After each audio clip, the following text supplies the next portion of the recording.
Saudara, Palestina kembali berduka usai seorang bocah laki-laki berusia 15 tahun tewas di tepi barat setelah ditembak seorang tentara Israel.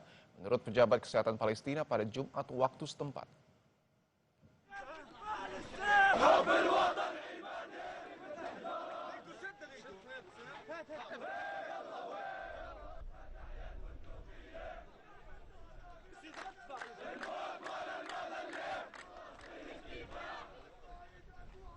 Yamin Hamed meninggal dunia pada Jumat malam di kota Silwat, dekat Ramallah. Menurut ayah korban, putranya meninggalkan rumah pada Kamis untuk bermain dengan teman-temannya. Tak lama setelah itu, ia mengetahui jika sang anak terluka dan tentara Israel mencegah ambulans mencapai lokasi. Militer Israel menembak Ahmed karena mengira ia seorang teroris yang memegang bahan peledak, meski tuduhan itu tidak dapat dibuktikan. Tembakan ini merupakan insiden terbaru dalam lonjakan pembunuhan militer terhadap anak-anak Palestina di tepi barat yang terjadi bersamaan dengan peningkatan kekerasan di wilayah tersebut sejak dimulainya perang Israel-Hamas.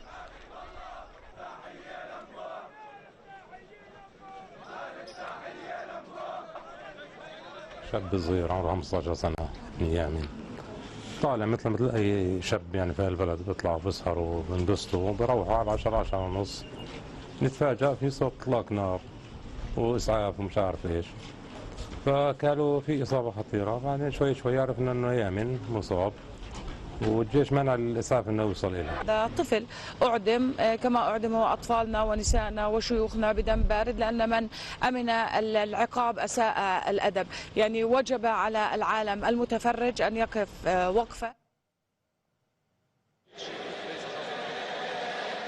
Sejumlah warga Yahudi Ortodoks memenuhi jalanan utama kota tua Yerusalem unjuk rasa memprotes rancangan undang-undang wajib militer yang digodok pemerintahan Benyamin Netanyahu. Rekaman menunjukkan pengunjuk rasa membanjiri jalan dan berkerumun, meneriakan yel-yel dan membawa spanduk memprotes rencana wajib militer oleh pemerintah Israel. Media Israel melaporkan gangguan lalu lintas di Yerusalem dan sekitarnya dengan ribuan petugas polisi dikerahkan di seluruh kota. Menurut media lokal, bentrokan pecah antara pengunjuk rasa dan polisi. Pada bulan Juni, Perdana Menteri Benyamin Netanyahu mengatakan bahwa ia bermaksud meloloskan rancangan undang-undang yang akan mewajibkan pemuda dari warga Yahudi Ortodoks bergabung dengan tentara Israel.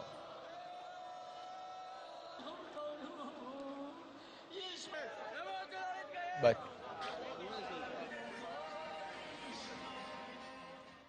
Menteri Pertahanan Amerika Serikat Pete Hegseth dan Menteri Pertahanan Indonesia Syafri Samsudin bertemu di sela pertemuan tingkat Menteri Pertahanan ASEAN di Kuala Lumpur, Malaysia.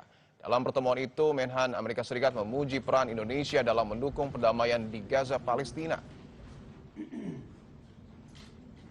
Dalam pertemuan tersebut, Hegseth mengapresiasi upaya Indonesia untuk membantu menjaga gencatan senjata antara Israel dan Hamas. Defense cooperation with U.S. and we will increase. Well, Minister Shafri, it's a pleasure. It's great to see you. Great to spend time with you as you represent your great country and a long friendship between the United States and Indonesia. It's an honor to build on that successful security relationship, a long-standing one. And a couple of items. I want to thank you for your leadership on the International Stability and Security Force in Gaza, which you have leaned forward on, and we're in partnership with you on, and your commitment to advancing President Trump's vision for lasting peace following the historic peace deal that he brokered this month is exceptional. Thank you. And on a lot of fronts, our militaries work closely together to tackle security issues such as things like maritime security. Saudara, bantuan pangan asal Indonesia terus didistribusikan bagi pengungsi Palestina, tak hanya di Gaza, namun juga ke sejumlah kamp pengungsian di Jordania. Berikut liputan jurnalis Kompas TV Ade Yudian yang sudah kami rekam sebelumnya. Saudara, saat ini saya sedang berada di kawasan Wehdan, Jordania, dan saat ini tengah melakukan pembagian bantuan pangan yang dilakukan oleh Dompet Duafa. Ini adalah titik ketiga dari proses bantuan dari donasi masyarakat Indonesia yang diserahkan untuk sejumlah kamp-kamp pengungsi yang ada di kota Jordania. Kawasan Wehdan ini merupakan kawasan yang cukup padat dari titik pengungsi yang ada di sejumlah titik di Jordania ini. Dan di kawasan di Wehdan ini ada sekitar 100.000 pengungsi yang tinggal berasal dari Gaza maupun Palestina.